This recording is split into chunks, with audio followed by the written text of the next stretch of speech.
Welcome to Coffee with Candice. I'm your host, Candice Mama.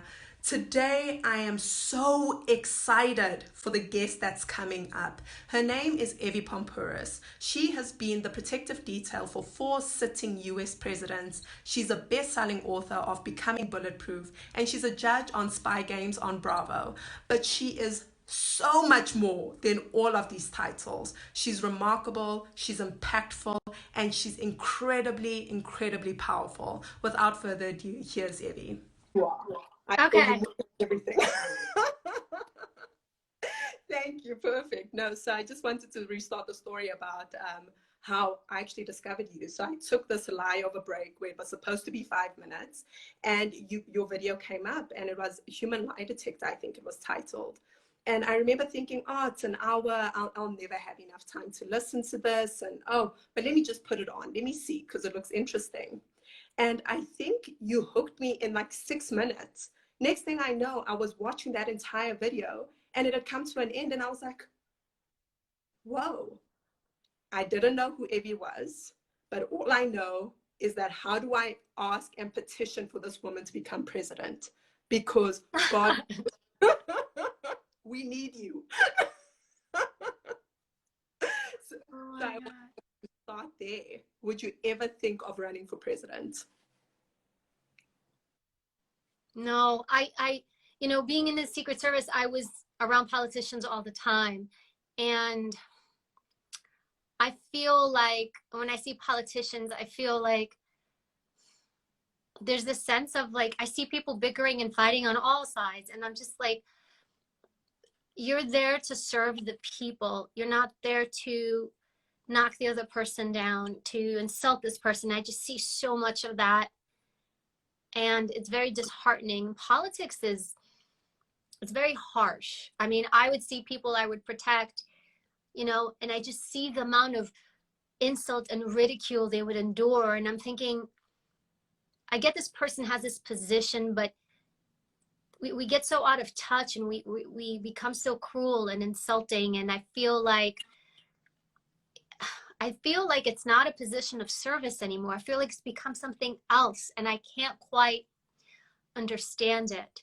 And I think the political system is such a beast that maybe you come in with good intentions, but you can get twisted and manipulated. And I feel like the whole system kind of has to change somewhat, or the mentality has to change. Mm-hmm. So I do feel, at least from my end here, when I see this, I'm just kind of like, it's not my soul. I'm like, I don't know how I would do. I struggle with it. I look and I'm like, I wish we had just people that didn't bother with the insults and the this. It's just like, just do your job. Just do your job, serve people, don't get caught up in the, this person, this. And I just see it from all angles. And I feel like, I don't know about you, but sometimes watching, I'm like, I feel like I'm in high school. Back in high school, watching this clique beat up on this clique and these people. And it's not for my soul. Oh, wow. It's so true. And I think we're living in such an unprecedented time globally. And of course, you in the US, I'm in South Africa.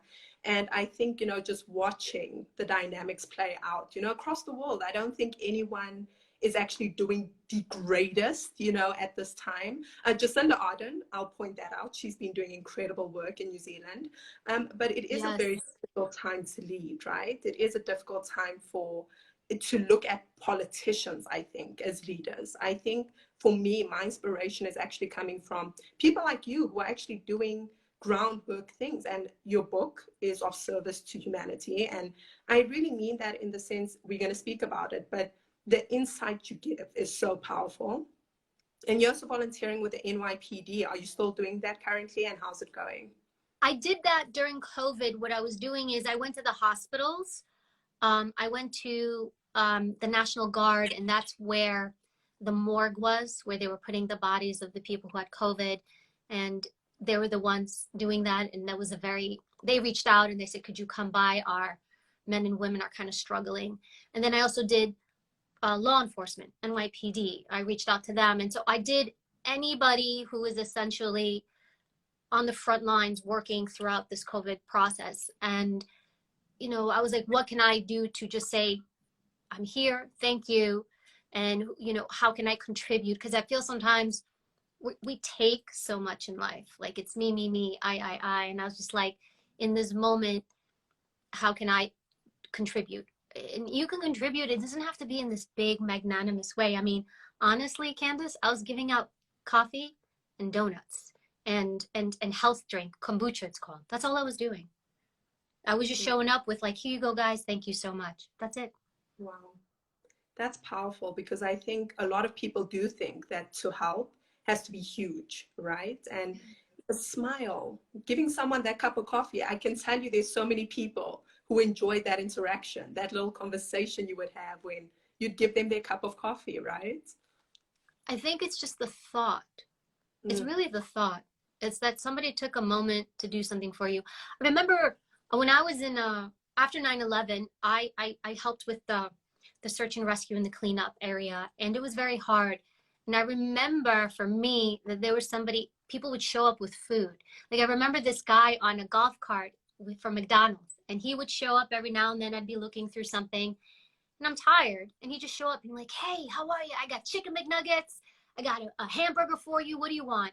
And the fact that they were out there just doing that, it was so thoughtful. And I remember people drove from other parts of the country, and somebody came from New Orleans. They had a restaurant, and they came up with these big tubs of gumbo, and they just started cooking gumbo in the middle of ground zero.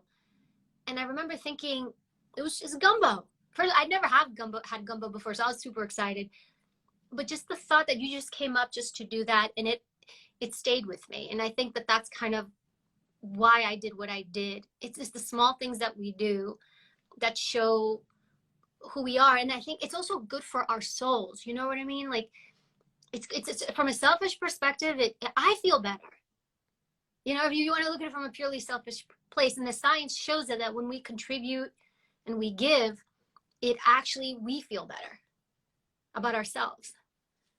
It's so true. And I think it's because, or maybe it's got something to do with the fact that you realize that every person has meaning, right? That every little thing you can do is meaningful. And I think so often when we make ourselves the center of the world and things like this start to happen, that's when we get lost, because we're like, this is only impacting me. And I think when you can put a smile on someone else's face, you're like, huh, I'm not doing too bad. Like, that's not too bad. Right? You know, it's interesting when you say that, because when you are so absorbed with yourself, it's also a sign of depression. When you are so me, when you're having that happen, it's very important to catch that, because this self-centeredness, almost so to speak, it's actually indicative of a depression, that you're so lost in where you are that you can't see beyond yourself. And so that's a huge red flag. And you know, again, there's science behind that indicators of depression is someone who can only think of themselves and their problems. They can't think beyond that.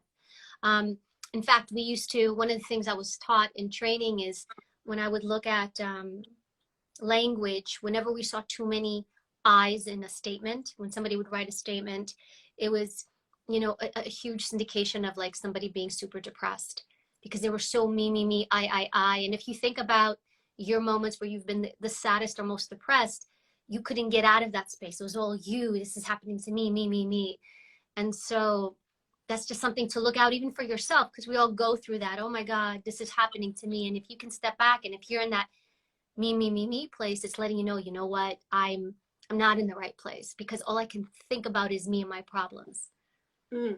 I had no idea. Thank you so much for sharing that with us, because I think we think that by saying me, I'm being super self-reflective, or I'm, you know, taking accountability. But I think there's a difference between accountability and leading from a place of, you know, feeling dark, feeling like you're in the darkness and that you're the only person impacted by that situation or that thing.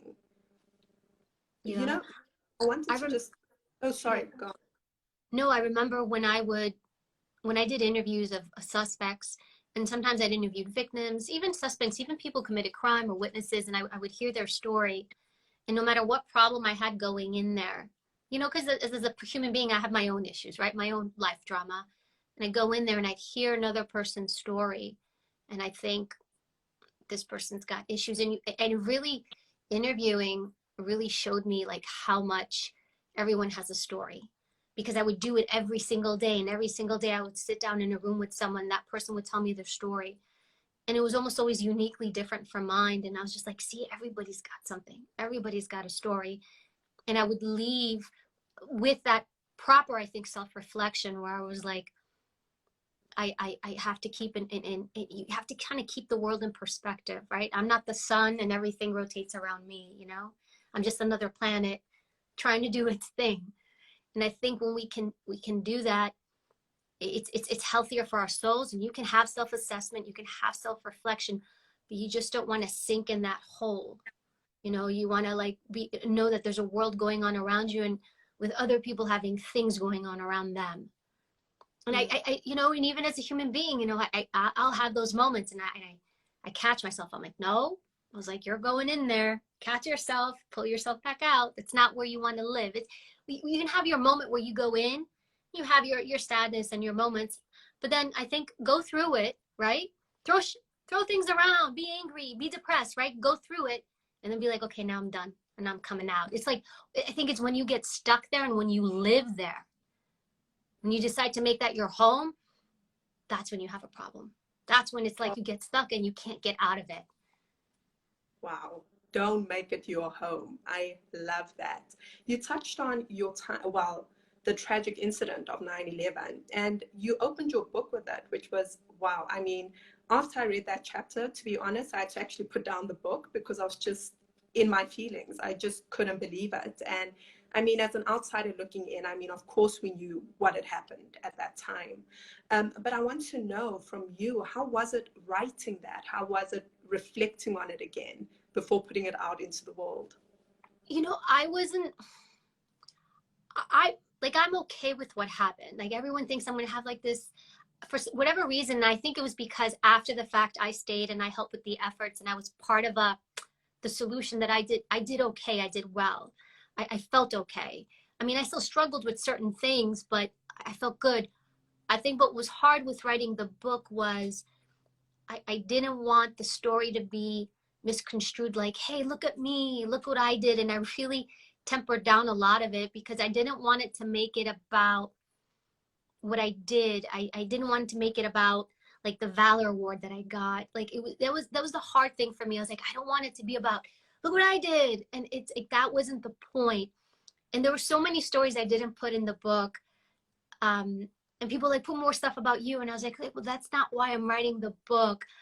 I want to help people. And if I'm going to put a story in, I want there to be meaning. I want the story to serve a purpose. Mm-hmm. So it's not my memoir. It's like, hey, let me tell you about my fabulous life. Let me tell you how fabulous I think I am. And I was like, it's just fundamentally not who I am.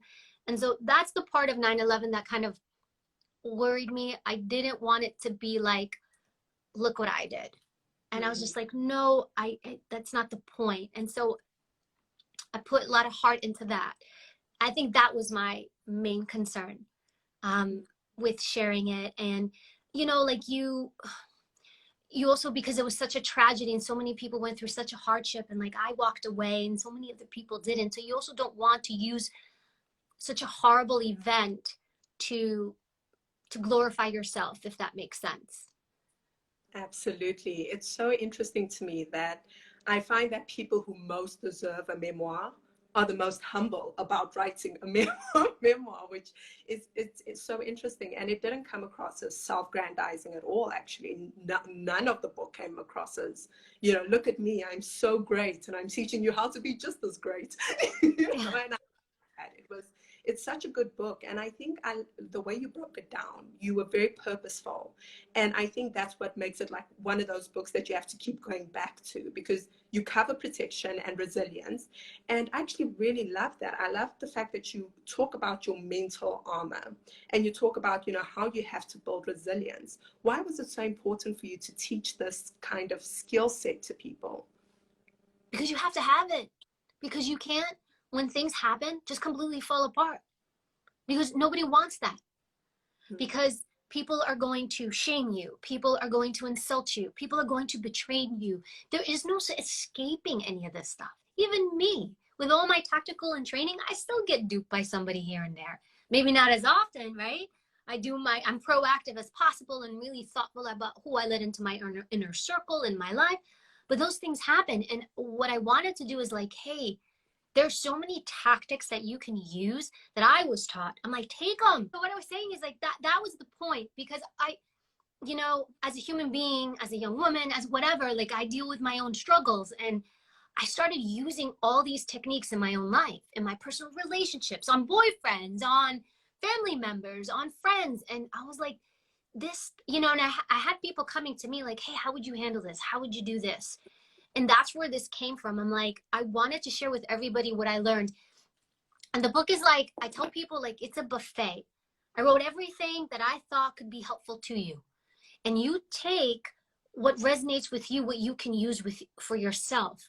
And like a buffet, when you go to buffet, you don't eat everything. You don't take everything. You're like, oh, I like this. I can use that. Ooh, I really enjoy that. I'm going to use that. And that's how I wrote the book. And it's a manual to go back to over and over again. And I really wanted to share with people like my imperfections, my failures, because I'm not this person who's just like has it all, always had it together. And I still don't. And I was like, and I felt that was so important. And I also wanted people to know that you're going to mess up and things are going to penetrate you, and you want to build resilience, and it's on you. It's on you. I wanted to give people power. I think we lose power when we blame other people. This person is this to me. This person is that to me. That may be true. But when you do that, you give all that power to that person. And that means for that problem to be fixed, that person has to change. And I'm like, you will be waiting forever. But when you're like, okay, I know what this person is. I was like, what can I do to maneuver, to change, so that I can be okay? Because otherwise we're at the mercy of everybody around us. And that's when you're reactionary. You're like a ping pong ball. Problem, oh, there's a fire here. Problem, oh, there's a fire here. But it's like, you know what? I'm going to control my environment so I don't have to deal with a lot of fires. And then when a fire does come up, I'm prepared for it. Like, here's one here, here's another here. But I'm in that mental space. But if I'm constantly like reactive, like something's going on with me. And I really, every night I do a self-reflection, and I stop and I say to myself, what could I have done differently today? What could I have done better today? I have a journal at night, and I don't even like writing, but I have like a really brief journal, and I'll put the top 3 things that I could have done better. And then I'm like, all right, tomorrow I'll do better. And that's what I do. And then I put it away too, because we also don't want to blame ourselves and hate ourselves and resent ourselves. Like, I'm so stupid. How could I do that? It's like, okay, it happened. Somebody got through your mental armor, so to speak. Now what? And I felt like that's so important. And I feel like you see the hardships people go through and the struggles. And sometimes like the problem's not that big of a problem. You know, you ever have somebody, Candice, like tell you a problem and they're like distraught, and you're like, it's not that, the solution's so easy, here it is, but they can't see it. Absolutely. I think we all have, right? And I think it's one of those things where sometimes you get so lost, and I think it goes back to our earlier points in this discussion, like you get so lost in the trees that you can't actually see that, oh, this is just like a small, obstacle. Like, I'll be fine. Like, it's not that big a deal, And I love your book for that, because one thing I really have to point out is you made everything very accessible. So I didn't feel like I needed to be like a university graduate to grasp it. I didn't feel like I needed any expertise, but it was like, okay, cool. Like, if I want to read people, this is where I'm coming to, and this is what I need to do. And we also highlight that reading people is not a magic pill for us, which I think a lot of people think, right? Like, Evie, give me one tool. How do I tell a liar? Everywhere it goes, like, how do you know? And I'm like, oh my goodness. I'm like, because think of like what you're saying. People are so complex. They're so complex. So you're going to tell me that everybody's going to behave this one way? Like, it's nonsense. It's gimmicky. It's not true. And the best negotiators out there don't use this. They know this isn't true. So that's what I wanted to kind of open up to the public. I'm like, let me tell you like what the truth is. Let me tell you what the real negotiators are learning. Not the stuff like you're reading on TV or you're hearing people sell you. I'm going to give you the real deal that the top-notch people use. This is it. And it's so, sometimes it's so simple. There's, you know what it is? It's like, it's all the little things that you do that create big change. It's not this one big thing. Think of it like working out. If you just work out one day and you have a great workout for one day, it's one day. Is it going to change your body? It's not. But you can have a small workout every single day, and that over time will change your body. This is the same thing. Resilience and strength. It's all the little pieces that you put together and place in your life. And then as you put these little pieces together, you're going to get to that point where you're like, hey, I got less drama. Hey, I've got less anxiety. Hey, I've got less stress. Hey, I've got more power. Hey, I've got better people in my life. And that's where we all want to get to, because we want to live. You got things to do. You got things to do, Candice. I saw you. You're like in Vogue. You've got things going on. It's like, you can't be messing around with the nonsense. And I think it's like, you've got things to achieve in your life. And we want to be able to like filter out the noise from the real signals that life has. And 80% of what we deal with is noise. It's chatter. And you want to push that out as much as possible and deal with the important things in life so that you can be successful, feel fulfilled. And it's really about transforming your being. And I didn't have those tools growing up. I didn't have any of those tools. And I over the years, I implemented them into my life. And I was just like, I feel that everybody should have access to this. Everybody. And your book really is that, you know, and you can tell that you've got so much like knowledge to share. And of course, one book is not going to cover the extent of it. But I do think that it's such a great tool for people who really do want to be better, because that's what I got out of the book. I thought to myself, whoa, I really just want to be better. And I want to implement these tools, not to, you know, catch out a boyfriend or like, you know, these gimmicky things that I think we tend to look for, but to actually just be a better human being and to be able to negotiate better, to be able to see when I'm in a room with people who are influential or who I want to do business with, to be able to read them in an effective way. And I want to ask you, like, is there a particular skill set you really enjoy talking about and you really enjoy teaching? You know what? The one thing I find myself telling people the majority of time when there's a problem or drama, the majority of people, when people are like, what do? I find myself 9 times out of 10 saying, do nothing. Do nothing. And it just happens all the time. It's like, this person did this to me. What should I do? Nothing. Walk away. I found that like, that's always the most powerful thing, because it's like when something is happening to you, we feel automatically, I need to retaliate. I need to do this. And what we don't realize is we perpetuate our own more stress, more anxiety, and we invite the drama in. And I'm very mindful about the battles that I pick, if I have to pick one. And so I think that's the number one thing. Like, there is power. There's so much power in not engaging somebody. I have this saying, just because somebody throws you the ball, it doesn't mean you have to catch it. Their emergency is not your emergency. Their drama is not your drama. And I think we don't realize how much of that we let in, and that causes us bad stress in our life, anxiety. And I think we're in such a space where people feel so much stress, so much anxiety, so much heartache. And it's just like, a lot of it we self-perpetuate, myself included. Growing up, you know, I looked around and I'm like, who's around me? This person isn't good for me. You know, they don't pull out the best part of me. How do I feel when I'm done hanging out with that person?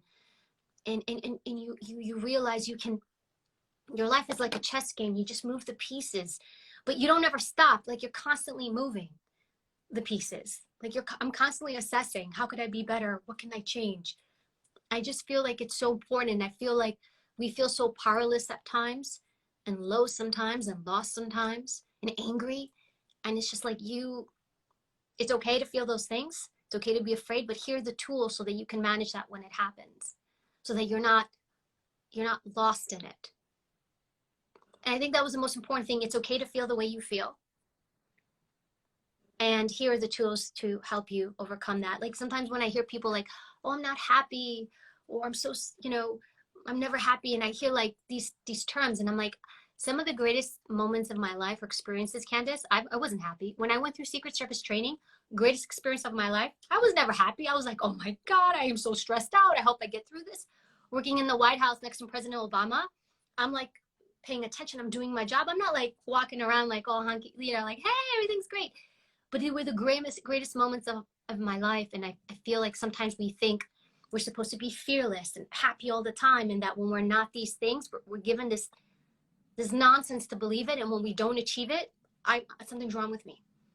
I need a pill. I'm not well. And we come down on ourselves when it's like, no, it's part of the journey. It's part of the craziness. That is so liberating. And I mean, just hearing it is so liberating, because I think, like you said, we told that everything should be so joyful, you know, and if you're doing something and you're not skipping through the hills, it's not for you. You should leave it. You should quit. You should. And I think what you just said is so powerful, because I think for me on my journey, my biggest growth points, my biggest experiences, the things I cherish the most now were not the most pleasurable to go through. They were not my joyful moments, you know. They were the moments that at the time I thought to myself, whoa, how am I going to get through this? And it was on the other side of getting through that. And I was like, oh, I did it. I did it. You know, it wasn't with a smile and it wasn't like, yay, you know, but the fact that you get things done, I think is so underrated. And it's actually something you speak about. You speak about how stress is important and that people run away from stress, and we're in an environment where we're constantly told, don't be stressed, don't be stressed. And you speak about how in your training, stress was a part of the job. When you go through difficult times, they can either make you weaker or stronger. And that's how training worked. They put you through stressful circumstances. And the weak people would fail or quit or give up. And the strong people would get stronger. And again, it's always a choice. You can either become stronger from something or weaker from something. And the less stress you've endured in your life, or the less hardship, that when it does happen to you, and you've not really had experience dealing with challenging events or situations, you're gonna not do it well, because you don't know what to do. You're so overwhelmed by it. There's one study that I had read, and it said that young kids that grow up in inner cities where there's more crime and more hardship are actually more resilient than children who grew up in nice neighborhoods in the suburbs, because those children that grew up in the inner cities have dealt with adversity and challenge. And so they do better later on in life because they can handle challenges. They don't completely fall apart. And then those kids that grow up in a very protected environment, they're not exposed to certain amounts of stress. They actually end up struggling a bit more. Now, I'm not saying growing up in inner cities is easy. I grew up in an inner city and it was difficult, but there's a sense that challenges make you stronger. It's just how you embrace them. You also you don't want unnecessary stress either. You don't want to cause yourself unnecessary drama or stress.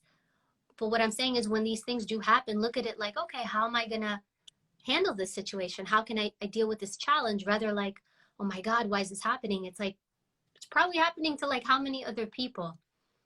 So stress is a resilience tactic. It builds you up. It builds up your mental armor. And so I tell people, this is good. This is practice for you.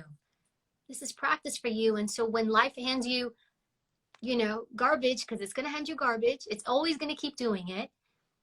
You're going to be able to better handle that and not get lost in it and not let it derail you from the things you want to achieve. Like, I know, Candice, you've got so many things you want to do. Like, you're so ambitious. There's so many things you're doing. So, you can't let noise or nonsense stress derail you from that, or even big stress. It's like, I've been here before. I can handle this. I got to keep going.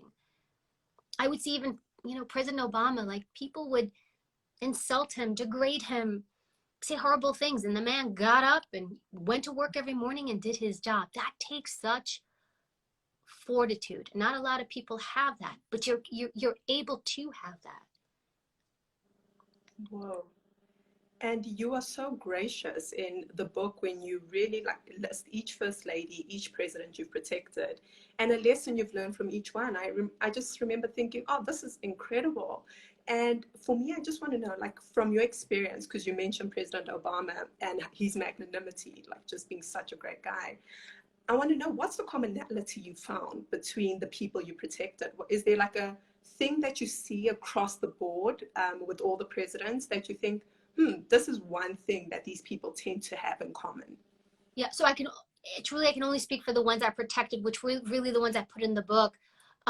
What I found is resilience, ironically, and a sense of fearlessness, ironically, which was my book was about overcoming fear. The fact that people can shame you and humiliate you and insult you, and I would see it. I would be right there at a press, hearing. What are they saying about the first lady, or the insults? You would hear it, and you have to stand there and give a speech while somebody just shamed you and said something horrible, where the rest of us would be like completely thrown off. So I think resilience and the ability to keep going, like they didn't have a choice. And it's not easy for everybody to be like okay with people hating them, bullying them. Like they're bullied. They really are. Nobody sees it that way. But sometimes I'm like, wow, if this was being done to another person, we'd all be up in arms, like, how dare you? You're bullying this person. And I really learned, like, just watching them resilience. I was also very lucky. Like, I was privileged to be in the White House, to be around these people, to see like how they would deal with problems or hardship, or their graciousness. And I just kind of, I did my job, but I also took it in. I was kind of like a sponge. I'm like, I want to learn so much, and I feel like, I talk about in my book, I never had a mentor. I never had anybody be like, sit down, Evie, let me teach you stuff. Like my parents, they were immigrants. Like they didn't even finish high school. My parents, they grew up in poverty. Like they didn't know. All they knew was like pay the bills, and they didn't put food on the table. And so I never had anyone to guide me in a different manner. And so I always tried to learn from the people around me as much as I could. And I think like that was another myth I wanted to dispel, because I always hear people say, find a mentor, find a mentor. I'm like, if you have one, good for you. I'm like, but where are you going to find one? Like, I didn't have one growing up. Like, I didn't know where to look for one. I grew up in New York City in low-income housing. I was like, where's my mentor? My parents did so much, and I always felt that when I read those types of books, find someone, I'm like, one, good luck finding somebody. And then two, you teach that person to rely on someone else. That if you don't find a mentor, you'll never succeed. Someone else has to get you there. It's just like, there's so many self-made people. I don't want to say self-made, because I think people all help us along the way. People give us little pushes, little nudges along the way, support along the way, here and there. And so I never got anywhere completely by myself. And I think that was important to tell people, but I also didn't want people to feel like I have to find this one person to get me here. It's like, no, you don't. Wow, I love that. And I think your book is very like mentor-like. I would actually say to people that if you want a mentor and you want to learn from someone and they've written a book, read their book, because they are telling you. If you treat that book as a teaching, and back and forth, and you're like, oh, so Evie highlights the fact that she went through this. And therefore, if she went through this, how would I apply that in my own life? Then I think it actually gets you further than, attempting to hook down people and say, please give me your time. And if you don't, I'm never going to become something. And I think what you just said is so powerful. I so agree with you, Candice. I read, well, I listen to books. I don't have time to read sometimes, but I always listen to books when I drive and when I'm cleaning or doing something.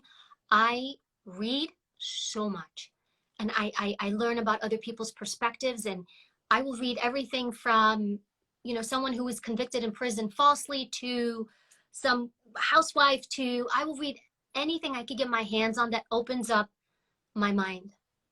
I think books are one of the best things out there to educate yourself. And when I say educate, I don't mean like book educate. I mean like emotional intelligence educate. Like it's just food. It just changed my world. Reading changed my world. And I was not someone who wanted to read. I didn't even like school. And I just started listening to books, and my mind just kept growing and growing, and my perspective of the world kept changing and changing.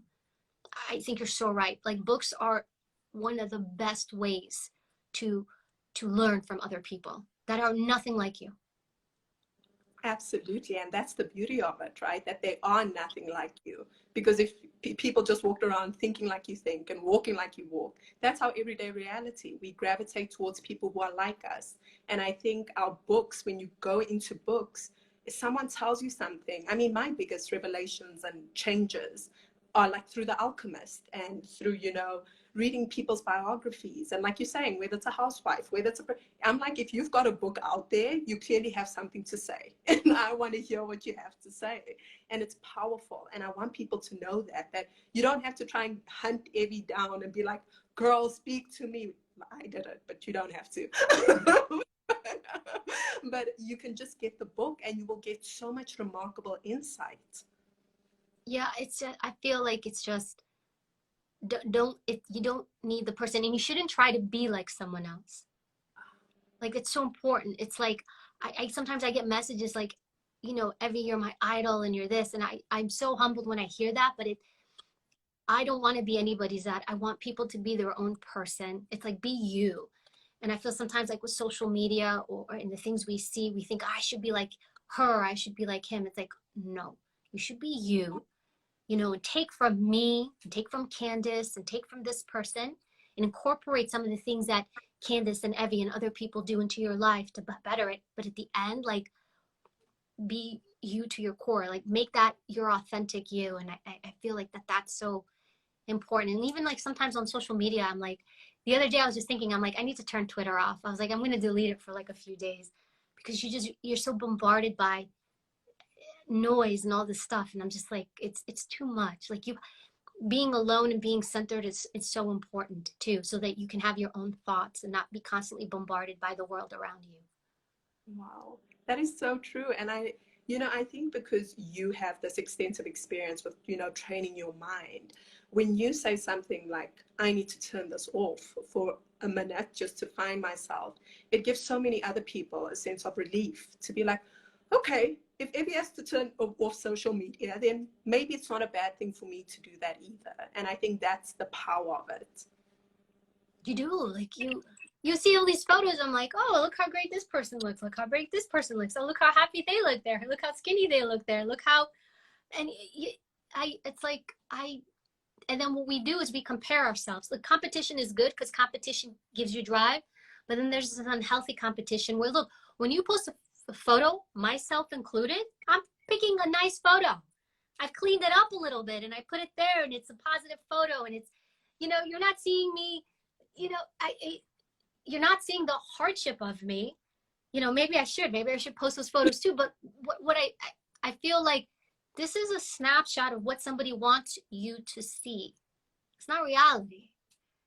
And I feel that it can sway us to the wrong direction. So I really do, you're so influenced by the world around you, whether it's the people around you, the social media, the things you consume, like, it's going to affect you. It affects me.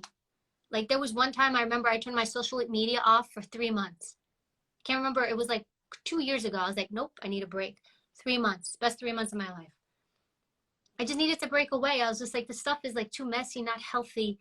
And I think that that's important. I think you should know, like, when the environment is toxic, when the things you consume are toxic, when everything's bad. If all I consume is negativity, like when COVID was happening, one of the people were like, how do I cope? And I'm like, watch the news, get briefed, and then turn it off. Stop watching it all day.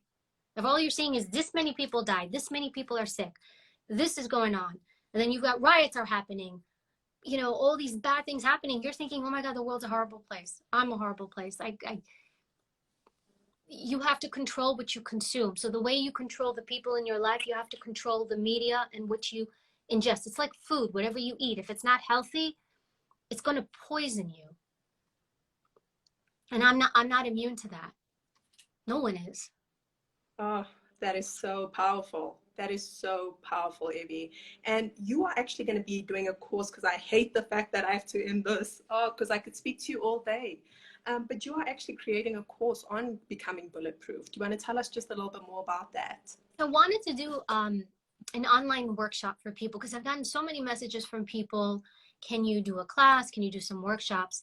And so I'm putting some online workshops together, and I looked around, like some people have these workshops and they're like thousands of dollars. And I was like, oh my God, it's you know, I didn't grow up with money. I would never have money to pay like thousands of dollars to do a workshop. And I was like, what can I create that's affordable for people, for the average person, and to help them with, you know, whatever strategies they needed. And so my first one's going to be how to deal with toxic people, because I found that I've been getting bombarded with that. I think probably because so many people were stuck at home with COVID, and they're, you know, because sometimes the toxic people in our lives are relatives, or, you know, and you can't, it doesn't, it happens. You can still love someone and care for someone, and they can still be a toxic person for you, you know. And it's just like, so how do you manage those roles? And then how do you deal with toxic people? Can you remove them from your life? What are the strategies in removing them in your life? When you can't remove them from your life, how can we minimize that interaction? So that's going to be my first class. And I really wanted to make it for just the everyday person, kind of like how I wrote Becoming Bulletproof for, because I found myself going, and I would do presentations and speaking. I go to big companies, and, you know, they pay you this money to come speak and teach. And I was just like, what about everybody else who really needs it? I was like, nobody ever gave it to me. I was like, so can I create something that's like affordable for like the everyday person? And so that's going to be kind of the first class, and we'll see how it goes. It's just, I was just like, I'm just going to do it. Oh, and I think so many of us are going to be tuning in. And are you going to be putting it on your social media? And is that how we're going to be able to subscribe or sign on? Or... Oh, I'm going to post it and let everyone know. It's just going to be, it's going to be a class, like a Zoom class, like a true Zoom class. We're going to have a class. People are going to raise their hands, like a real class. I like to do stuff in person, as you can probably know from my book. Like, I love to see people and feel their energy. It's so important, but obviously, you know, it's so difficult to do now. So I'm just going to do it as a class in a workshop. And that's all it is. It's like, how can I contribute? You know, again, it's like, how can you help? And I think it's just, I've been so moved with so many of the messages I got with the book. Thank you, thank you, thank you. Could you this, could you that? And it just touched me. And I was like, all right, how can I further help engage people? Because sometimes you can read a book, but maybe you're dealing with a specific thing and you're still trying to figure out, how do I make this actionable in my life? Like, I read it, I get it, but I still don't know how to make that action in my life. And reading is good, but then sometimes seeing someone, connecting with them, and then feeling like they're there with you is so important. Like, even when I did my audiobook, I had a few people say to me, don't read it, get somebody else to read it. And I was just like, no, I'm reading my book. Because it's like, I want people to know I'm there with them. Because there were so many times in my life where I didn't have anybody. I didn't have anyone to talk to or to ask for guidance. And you want that person that's like, I'm here, I'm here, I'm in your ear, and I'm here.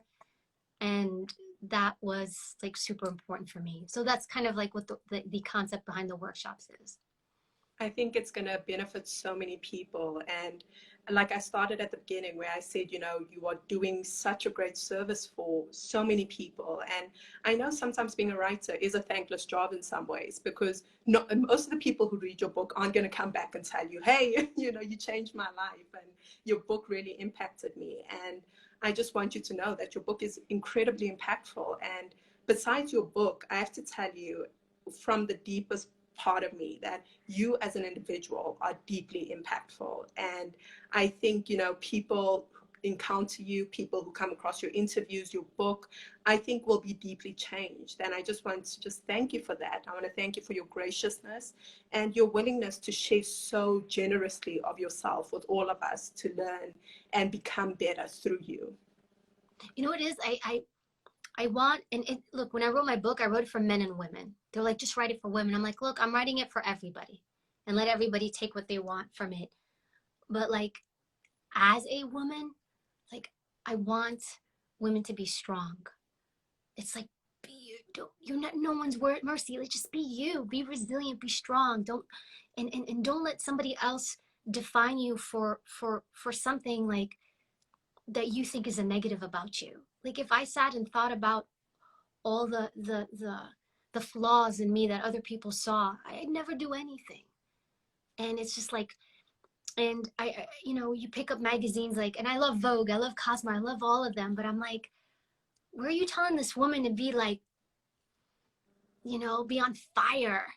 Where are you telling her like that she's strong and resilient? Like, really? Like, I love the makeup stuff, I love the, you know, fashion stuff, but I'm like, where's that where is that woman? Because like, I think beauty is also in your strength. Like when you're strong, you're beautiful. Not when you do your hair and your makeup. I mean, I know that helps, but if you're strong in here, it comes out, that beauty comes out. And Mrs. Obama was like that. That lady, she was just like, I was like, everybody get out of her way. Like she was such a strong, powerful person. And like, but it was her and her beauty and her self-worth. And I couldn't agree more, because that's exactly what you exude. It's a strength. And I think what hooked me in the interview, which if people have not seen it, I'd highly recommend you go and watch The Woman of Impact with Lisa Bellew, and Evie is on it. And it was in the very first 10 minutes where it was a conversation came up about you being in a very male dominated industry and being the only woman and really just charging your way. And I think the words you said stuck with me. Lisa asked you, how did you compete with all these men? And, how did it just feel? And I think you said, I didn't go in there thinking, oh, I'm going to beat all the guys. I just went in there wanting to be the best. And I was like, whoa, this woman is insane. And I love that, because that kind of power, seeing you as another woman being in that position and speaking so powerfully, tells me as a woman that I too can be powerful if you can do it, and that's where your strength lies. And I'm just so grateful that I came across you. Oh, I'm so grateful too. I know, because people ask me like, oh, what's it like being a woman? I'm like, what does it matter? Sometimes I'm just like, I didn't think it was a negative. Why should it be a negative? And, I always tell people be like, oh, I want to do this, but I'm fill in the blank. My race, my ethnicity, my gender. My parents are immigrants. My parents were immigrants. I'm like, English was my second language. I didn't speak English. I learned English from watching TV. And you those things that you think are negative are actually a positive. Me being a woman made me better. So, and that's how you should look at it. I don't want to be like everybody else. Like, and I feel like embrace whatever it is that you have that everyone's making you think is a negative, and that's what I feel like. Oh, you're a woman going into this field. I'm like, good for me. Kudos to me. I look at it, I'm like, yeah, I'm here. That's how I feel. Not like, oh, I'm here, I'm the only one. Like, what? I'm here, I'm the only one. And it's just like how you use that. It's like, yeah, I'm here. Kick down that door. That's great. How do I do that? And I feel like that thing that people are telling you is a negative about you, I'm like, you flip that. No, that makes me, that's something I'm going to use because it's going to make me better. Because I was a woman, I could do undercover and I didn't care. I wasn't afraid. Guys were like, aren't you afraid? I'm like, nope, no one thinks I'm an agent. This is great. I was like, I'll go here, I'll go there. And so it's like, embrace the part of you that's different. Don't try to be like everybody else. Don't be like, oh, I'm this. Who cares? Like, the first no should never come from you. Never. Let somebody else reject you. Never. I will never tell myself no. I'd rather somebody say no to me and I'm like, oh, okay. And even to Candice, whenever I hear no, inside my head, I'm like, oh, that just means not yet. Not yet. Not yet. Not quite there yet, but I'll get there. Oh, man. Evie, honestly, I could speak to you forever, and Instagram's going to kick us off. So I know, I think so too. I was like, no, don't do it. Don't do it. But I really just want to thank you once again for your graciousness, for your time, for this conversation. I mean, it exceeded my greatest dream of what it could be. So thank you. Oh, thank you so much. So much love to South Africa. I spent so much time in South Africa and Botswana and Tanzania. I love the continent. So I hope to get back there soon, but so much love. I love it there. When you do come, please get in touch. Oh, I'm hitting you up, Candice. I'm hitting you up. I will be so mad. I will be so mad, girl. Yeah, absolutely. Wow. When I say sometimes in life you just have those moments where you feel so incredibly blessed to have crossed paths with someone, this has been it for me. Evie has been so gracious. She's so giving with the information she's acquired. And I'm so privileged to bring this information to you. And I really, truly hope that you implement the tools and techniques that Evie gave us, and that you read her book or you listen to the audio book. She is brilliant. I will be signing up to her course. I mean, she's just a mastermind. She's incredible. As usual, if you've liked this podcast, please like, subscribe, share. Let us all be great as we conquer this world that we're living in. I love you guys, and thank you for listening.